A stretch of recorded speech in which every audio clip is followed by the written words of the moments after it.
લોકોએ કીધું ભગવાન ભોળાનાથ બહુ પસંદ થાય, જલ્દી પસંદ થાય, એનું નામ જ ભોળાનાથ છે. કાંઈ વાંધો નહીં. આ નગર શેઠે ભોળાનાથની આરાધના કરી. ભગવાન તો દયાના સાગર છે, કરુણાના અવતાર છે, રસિક છે. ભોળાનાથ બહુ દયાળુ છે. તરત જ એટલે પસંદ થયા. પણ ભગવાન ભોળાનાથ સમજે ઘણું, જાણે ઘણું. કારણ કે શું કામ ઈ કે આ જગતમાં બધા ઝેર પીએ કે ને ઈ શિવજી મહારાજ થઈએ કે, પણ શિવજી મહારાજ એક જ કાલકુંથ નામનું જે સમુદ્રમાંથી ઝેર નીકળ્યું, કાલકુંથ નામનું શિવજી મહારાજે પીધું હતું. બાકી ઝેર આપણે પી ન શકી, ગામને પીવડાવી જરૂર શકીએ છીએ, પીતા નથી, પીવડાવી શકી ચોક્કસ. અને ઓલું ઝેર નહીં, તમે જે પોઈઝન બોટલ લઈને આવી નહીં, શબ્દરૂપી ઝેર આપો છો માણસના. ઓલું ઝેર તો હારું, બ્રાહ્મણ દેવતા એક જ ગામમાં જય શ્રી રામ. આ ઝેર નસે નસમાં જાય, આ ઝેર નહીં આવે. એટલે ભોળાનાથ એને એમ થઈ ગયું તો આ તો નગર શેઠ છે, માગશે તો પાછળ કઈ રહેવા નહીં દે. ભોળાનાથ કેવું પસંદ થયું, વાત સાચી, પણ એક જ વરદાન માંગજે, બીજું નહીં. ઓલા વાણીએ વિચારીને કીધું કયું વરદાન માંગવું, વિચારીને માંગ્યું. પ્રભુ મારા દીકરાના ઘરે દીકરા, એના ઘરે દીકરા, એના ઘરે હાથ દીકરા, હાથે હું હોનાની ગોરીએ છાસ પહેરે, હું બેઠો બેઠો જો આવડું લાંબુ એક વચન કરી નાખ્યું. બોલો, તોય ભગવાને કહી દીધું તથાસ્તુ. એટલે ભોળાનાથ છે, બહુ ભોળા છે. અને ભોળાનાથનું જે ભજન કરે ને પેટમાં કોઈ છણ કપટ ન હોય. કોઈ પણ દેવનું જે ભજન કરતા હોય, ગમે તે દેવનું કોઈ પણ જીવ ભજન કરતું હોય ને, એના પેટમાં કોઈ છણ કપટ ન હોય. છણ કપટ કેના પેટમાં આવે? કે જેને પરમાત્માનો સાત્કાર નથી થયો, જેને પરમાત્મા પ્રત્યે ભક્તિ નથી, જેને જ્ઞાન નથી.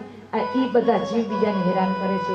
પણ તમે ગમે તે દેવની ભક્તિ કરો, ગમે તે માતાજીની ભક્તિ કરો, ઈ જગતની અંદર કોઈ પાપ ન કરે. જે સમજતા નથી ને ઈ જ બધાને હેરાન કરે. સમજદાર વ્યક્તિ કોઈને હેરાન ન કરે. બહુ થાય તો ખસી જાય તમારાથી, પણ હેરાન તો ન જ કરે.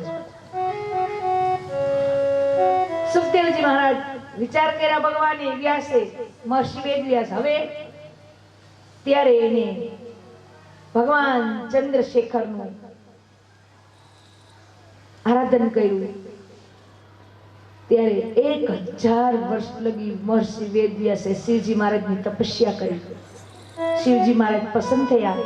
માગો મહર્ષિ. ત્યારે ભગવાને કીધું માગો, મને છોડીને માગો મહર્ષિ. ત્યારે કીધું કે હે પરમાત્મા શિવ કૈલાસના વાસી, મને એક પુત્ર જોઈએ છે, પણ હું લગ્ન કરવા માંગતો નથી. તથાસ્તુ, જાઓ. એક વખત ઋષિ એના આશ્રમમાં હતા. ત્યારે એક ઇન્દ્રની અપ્સરા ઋષિ સામે આવ્યા. ઋષિને એનું મન મોહિત થયું. એનું મન મોહિત થઈ ગયું એટલે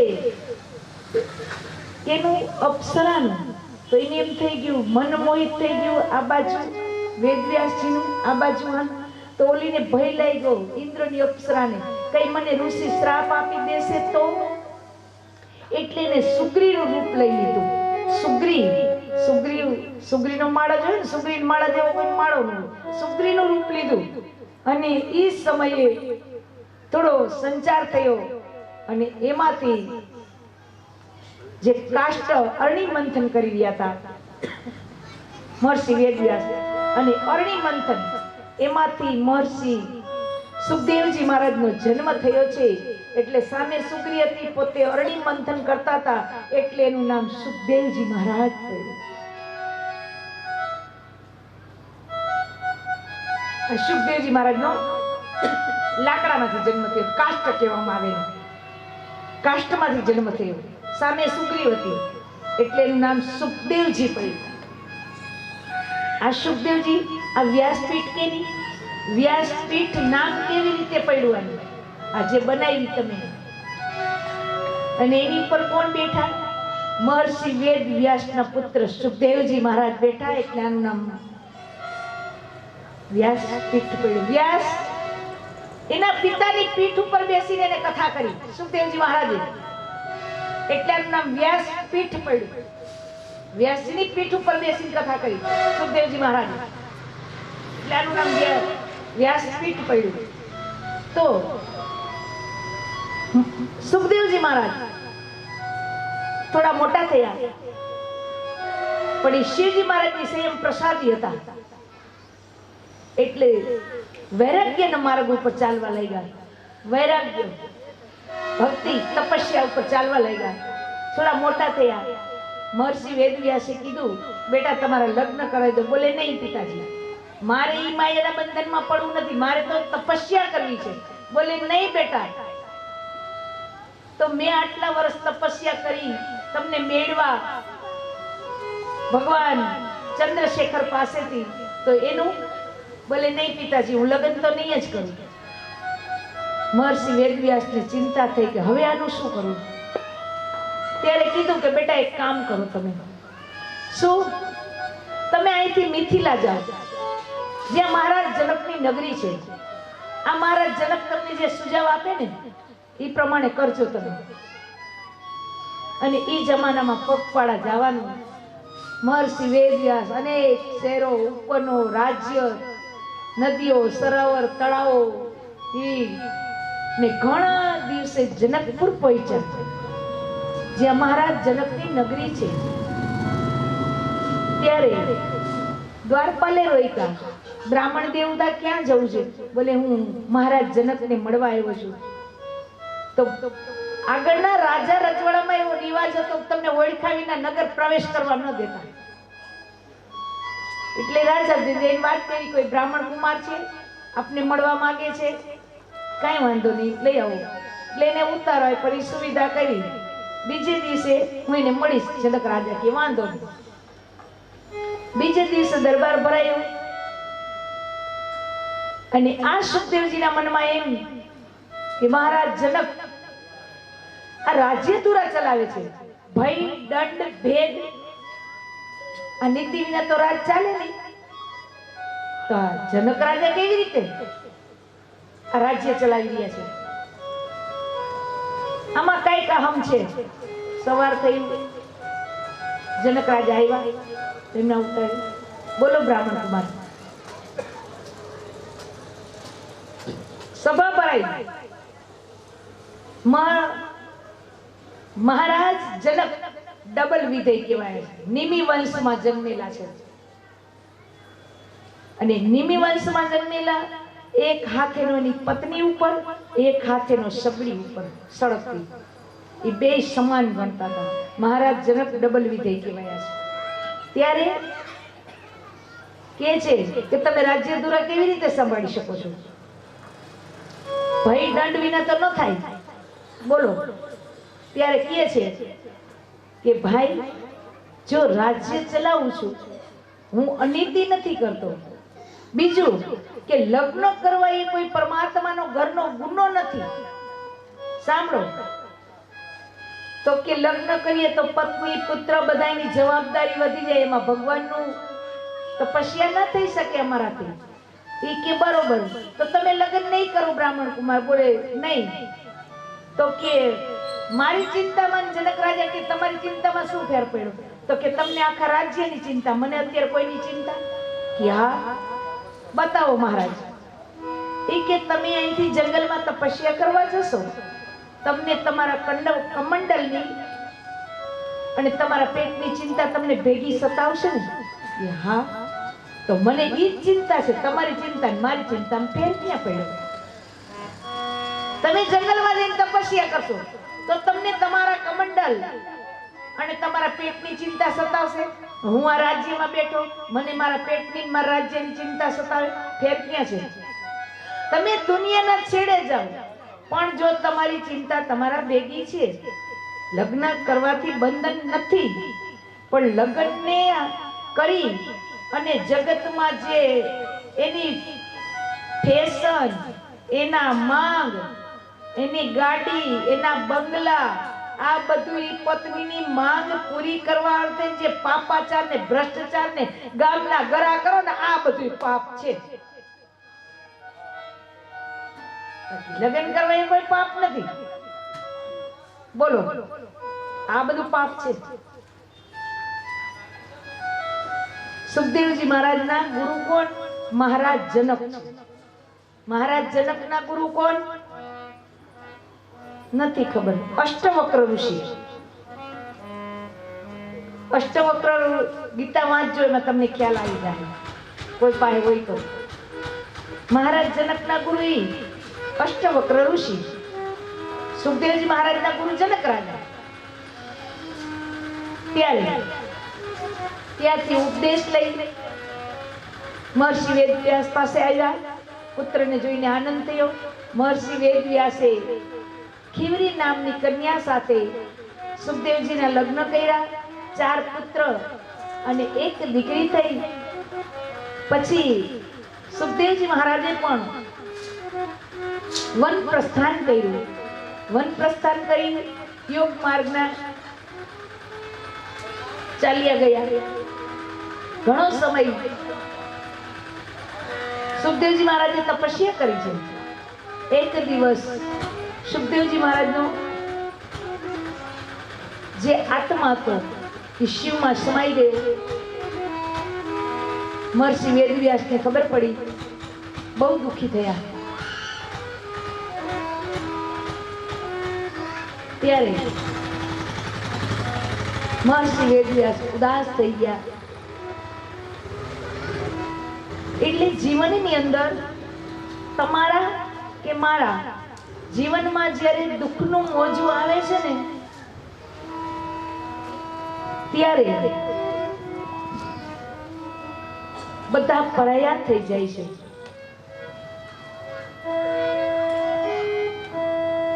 એટલે હું કહું છું કે જેટલું બને એટલું પરમાત્માનું ભજન કરજો. અને મારું તો મારા ભગવાન જાણે ઉપર ચોપડામાં નામ જ બ્રાહ્મણ દેવતા ખોવાઈ ગયું છે. કારણ કે હું 3 વર્ષની હતી ત્યારે મોરબીમાં હોનાર થયું,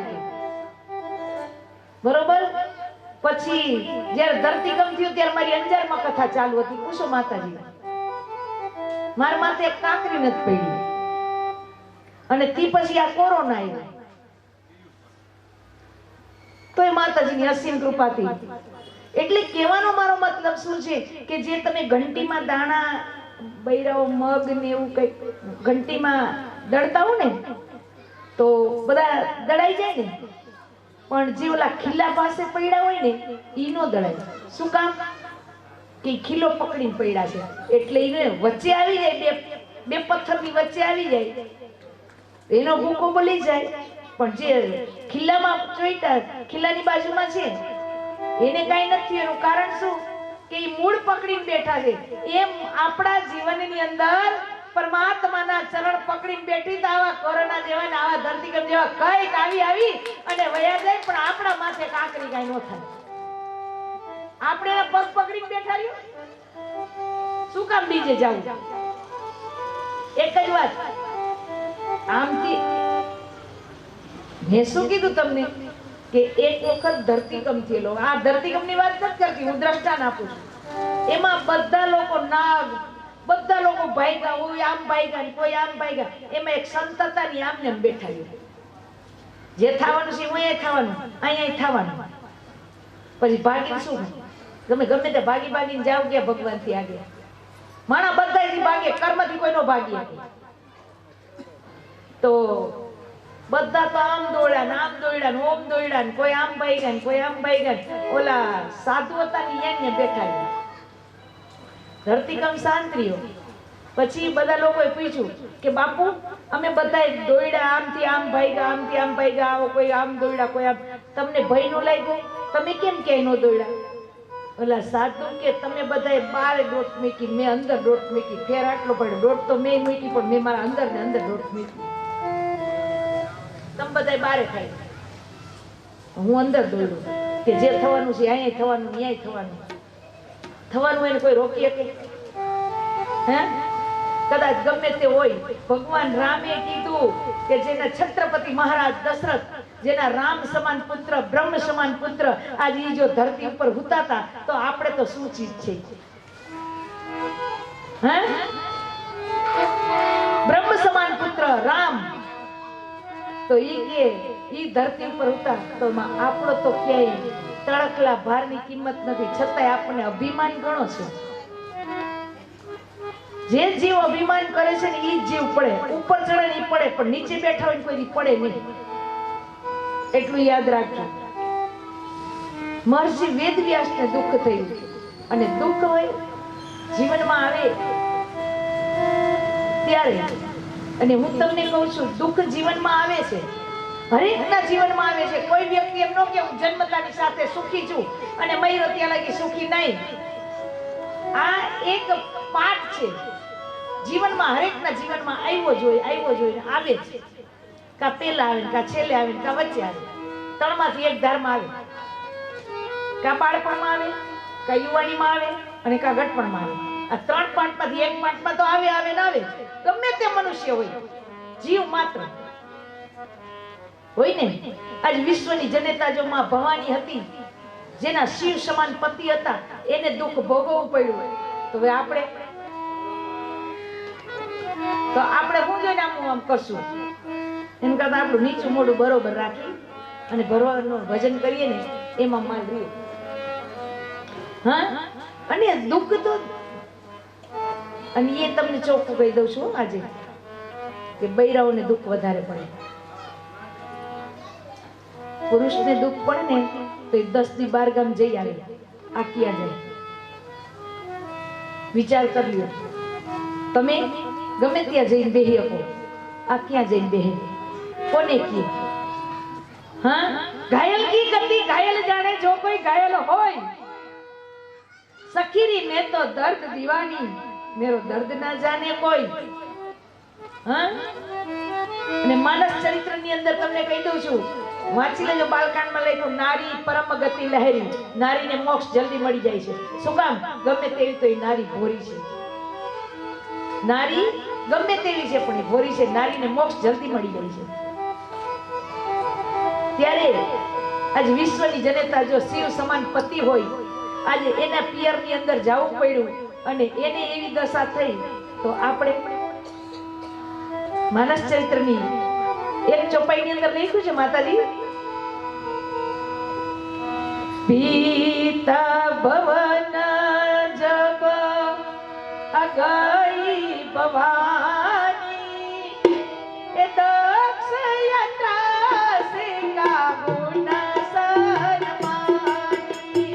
શ્રી રામ જય રામ જય જય રામ, શ્રી રામ જય રામ જય જય રામ. પીતા ભવન જબ અગઈ ભવાની,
ત્યાં લગી અંધકારની તાકાત નથી કઈ આવી હતી, પણ સૂર્ય અસ્ત થશે ને તો જ અંધકાર અહીંયા આવશે.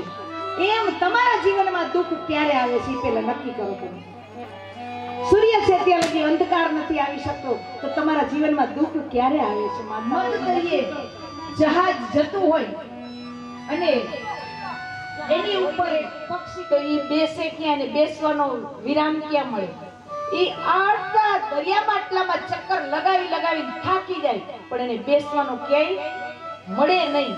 પછી ચક્કર લગાવી થાકી જાય, પાછો એ જહાજ ઉપર આવે ને ત્યારે એને બેસવાનો વિરામ મળે છે. તો એનું મતલબ તમે સમજ્યા? તમે એને કેટલા જન્મો લીધા, કેટલા જન્મો લઈ લીધા, કેટલા કર્મ કરી લીધા, પરમાત્માના ચરણથી વિખૂટા પડી અને આપણે કેટલા જન્મ લીધા, ફરી પાછા પરમાત્માના ચરણ લગી નહીં જાય ત્યાં લગી આ જીવને શાંતિ નહીં થાય. ફરી પાછા એના ચરણમાં જાશો ત્યારે જ તમારા જીવને શાંતિ થાય. હું એક પરિવારની દીકરી થઈને આવી છું, એક રાજુભાઈની બેન તરીકે આવી છું. બીજું કે મારી સમાજને હું એ પણ કહેવા માંગુ છું કે હું કોઈ અહીંયા કથાકાર થઈને નથી આવી, હું કોઈ સાધ્વી થઈને નથી આવી, હું તો એક મકવાણા પરિવારની દીકરી અને રાજુભાઈની બેન થઈને અહીંયા આવી છું.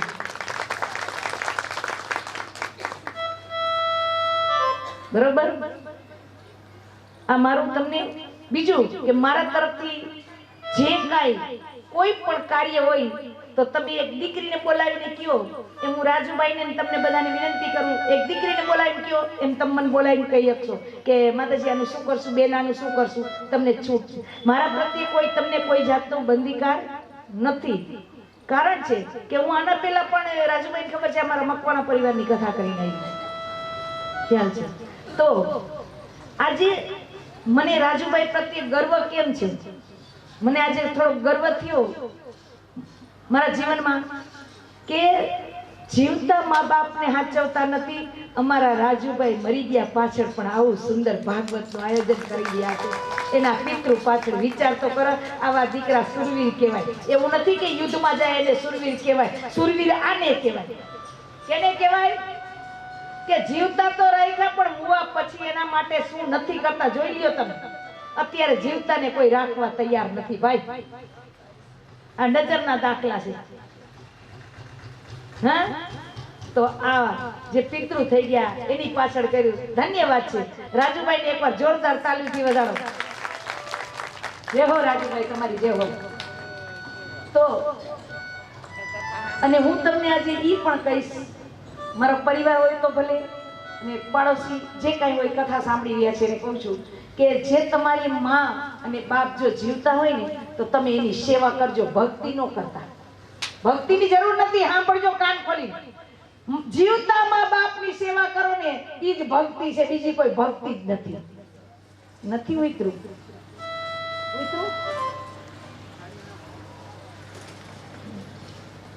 બોલ પૈસા વાર લાગે કટાઈ દિવસે. હે તો જીવતા મા બાપ છે ને એની સેવા કરો અને જીવતા મા બાપને પગે લાગો. ગામને પગે લાગવાથી કાંઈ નહીં મળે. જીવતા મા બાપને પગે લાગો.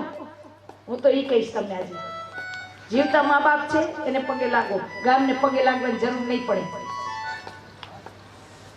સાંભળજો. અને મરી ગયા પછી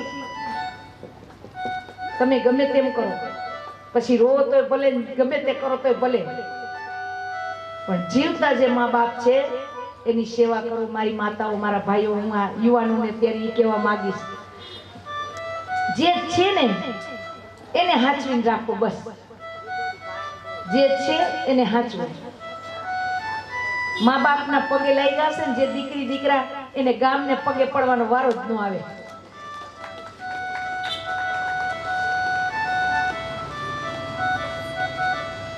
જે દીકરી કે દીકરો મા બાપને પગે લાગે ને એને ગામના પગ પકડવાની જરૂર ન પડે કે ભાઈ સાહેબ હવે તું મારું કંઈક કર, હું તારા પગે પડી જાઉં.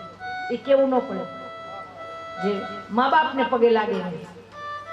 એટલે હું તમને કહું છું કે રાજુભાઈ તો કોઈ જન્મના પુણ્ય કરીને, હું રાજુભાઈ નહીં પણ હું તો અહીંયા લગી કહીશ કે રાજુભાઈના માવતરે એવા કોઈ પુણ્ય કરેલા, એના પૂર્વજોએ એવા પુણ્ય કરેલા કે જેના થકી રાજુભાઈનો જન્મ એમને ત્યાં રાજુભાઈનો જન્મ થયો એને ત્યાં, ત્યારે એના પૂર્વજોની પાછળ ઈ આવું કરી રહ્યા છે. વિચાર તો કરો.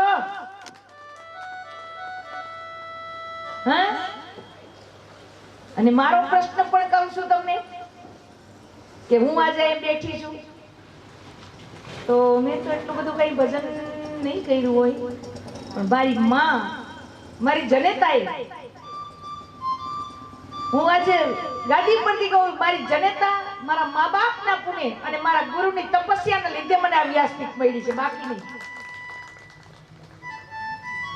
હું મારી જનેતા, મારા મા બાપ અને મારા ગુરુને જ મોટાઈ આપીશ, જેના થકી મને આ વ્યાસપીઠ મળી. એટલે દીકરા ક્યારે હારા થાય? મા બાપ હારા હોય ને તો દીકરા હારા થાય. મા બાપ જેના ભક્તિવાન હોય એના દીકરા ભક્તિવાન થાય. બાકી રાવણનો દીકરો કોઈની ભક્તિવાન ન થાય, મેઘનાદ જ થાય. સમજી લેજો. કદાચ કોઈ કહેતા હોય પણ ઈ આ બધો છે ને, આ બધું કુદરતી થતું આવે, આપણે કરવું ન પડે. આ બધું કુદરતી થતું આવે. તો આપણને આજે આ વાતનો આનંદ છે કે દીકરા હોય તો આવા હોય, નહીતર દીકરા વિના ના હારે. એમાં મારા લઈ આ ભાગવત ની અંદર કીધું છે, માનસ ચરિત્ર ની અંદર કીધું છે, તુલસીદાસજી મહારાજ કહે છે, કબીર કહે છે, અને સંતો ભક્તો પણ કહે છે કે જનની જણ તો હરિ ભક્ત જણ, નહીં દાતા કા સુર, પણ નહીતર રેજે તું વાંજણી, મત ગુમાવીશ નૂર. હા, જગતમાં પાપાચાર ને ભ્રષ્ટાચાર ફેલાવી દે, આવા દીકરા હોય એના કરતા દીકરા વિનાના હારા. એક દીકરો દેજે પણ સરવણ જેવો દેજે, રામ જેવો દેજે પ્રભુ. એક દીકરો દે પણ એવો દેજે, દહ નથી જોતા, એક એવો દેજે. હે, પણ જનની શું કરે બિચારી? પથરા પડ્યા પેટ, આ સમજાયવા સમજે નહીં, બધાય ઓલા ભવના વેર. સમજાવો સમજે નહીં, આ બધાય ઓલા ભવના વેર. એટલે ક્યારેક તમારા બાળકો તમારું માનતા ન હોય, તમને હેરાન જ કરતા હોય, બહુ હેરાન કરતા હોય, અને તમારું બધું ફન્ને જ કરતા હોય, એવા દીકરા હોય ત્યારે તમારા લોકોને સમજી લેવું પડે કે આ દીકરો નથી, ઓલા ભવનો કોઈ વેરી મારા પેટ પડ્યા છે. નક્કી કરી લેજો માતાઓ, આ ઓલા જન્મના. અને જો દીકરો હોય અને તમારો જ દીકરો હોય અને તમને હેરાન કરતો હોય તો સમજી લ્યો કે તમારો ઓલા ભવના વેરી.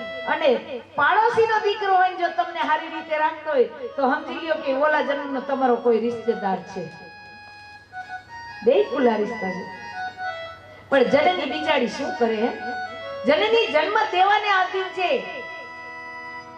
કર્મ તો પોતાના હાથે બનાવવાના હોય છે. કર્મ જનેતા જન્મ દે છે, કર્મ પોતાના હાથે બનાવવાના હોય છે.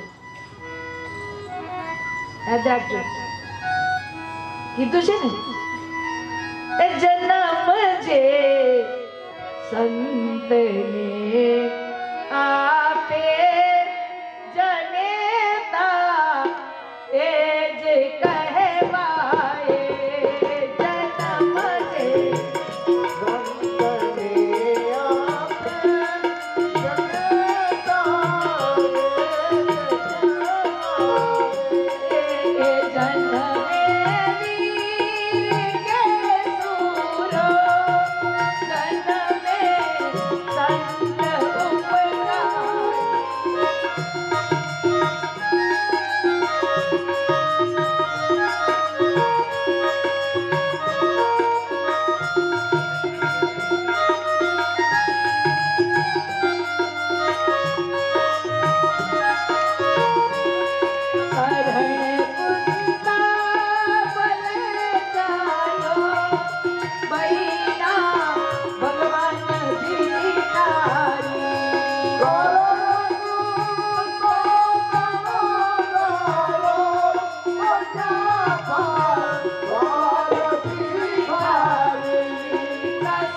જન્મ દેવાના આધીન છે, કર્મ પોતાના હાથે બને, પણ જનની એવી સત્ય હોય, જનની એવી સારા કર્મ કર્યા હોય તો એની કુખે કા વીર અને કા સંત જન્મે. બાકી તો જનેતા કરોડો મોઢે જનેતા છે, પણ સંત અને સુરવીર નથી જનતા. કરોડો માંથી જ્યારે એક એવી જનેતા છે કે જેને ત્યાં સુરવીર પુત્રની પ્રાપ્તિ થાય કા સંતની પ્રાપ્તિ થાય. બાકી તો જનેતા બિચારી ગમે તેટલા હોય સંતાન. આજ વિચાર કરો, મને દુઃખ લાગે છે આ વાતનું કે 5 ને હાથ દીકરાની માયો, અને એ પાછા આપણા હિન્દુઓ. તમે જો વૃદ્ધાશ્રમમાં પડી, જેને આપણે પૂછી માં તમારે દીકરા, તો કે માતાજી મારે 5 દીકરા છે. અને તમે વૃદ્ધાશ્રમમાં બોલે હા, તો આના કરતા એકે નો હોત તો કે અમને દુઃખ નો લાગે કે અમારે છે કોઈ નહીં અને અમે વૃદ્ધાશ્રમમાં. જેટલી હિન્દુની બૈરાઓ વૃદ્ધાશ્રમમાં છે એટલી મોમેડિયનની નથી. હું તમને પગે લાગીને કહું છું, હું વૃદ્ધાશ્રમમાં પણ જાઉં છું. વિચાર કરી લ્યો તમે. ત્યારે આપણને એમ થાય કે આ જનેતા બિચારીએ, વિચાર તો કરો, ઈ જનેતાએ તમને જન્મ દઈ એને પાલી પોસી, એટલે ઈ જનેતાની 5 દીકરા, 5 દીકરાને ઈ જનેતા હાચવી મોટા કરી શકી. ઈ 5 થઈને એકા માને હાચવી નથી એકા. હવે તો બોલો,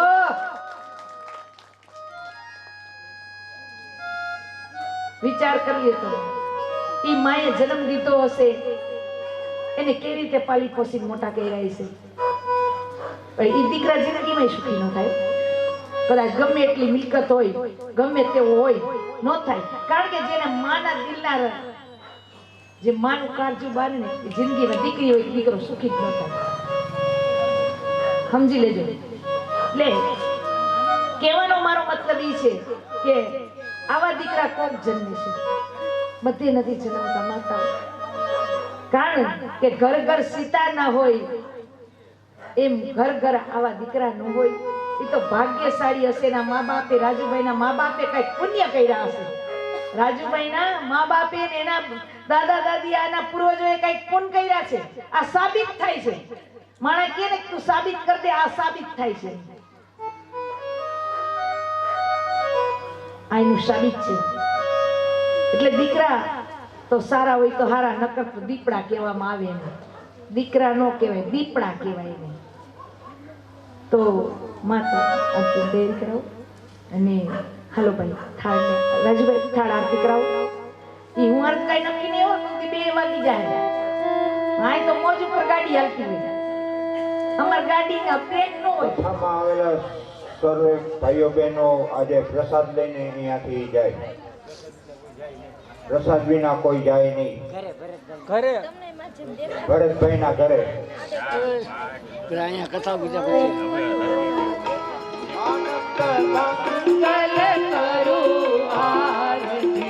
હરિ ગુરુ શાંતન સેવા,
શિવાય હરિ ઓમ નમઃ શિવાય હરિ ઓમ નમઃ શિવાય હરિ ઓમ નમઃ શિવાય હરિ ઓમ નમઃ શિવાય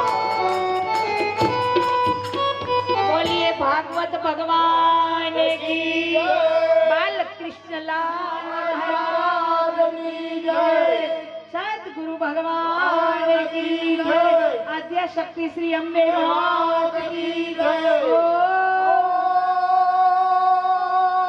નમઃ પાર્વતી પતયે હર હર મહાદેવ હવે ભેટી જાઓ, એકવાર ભેટી જાઓ.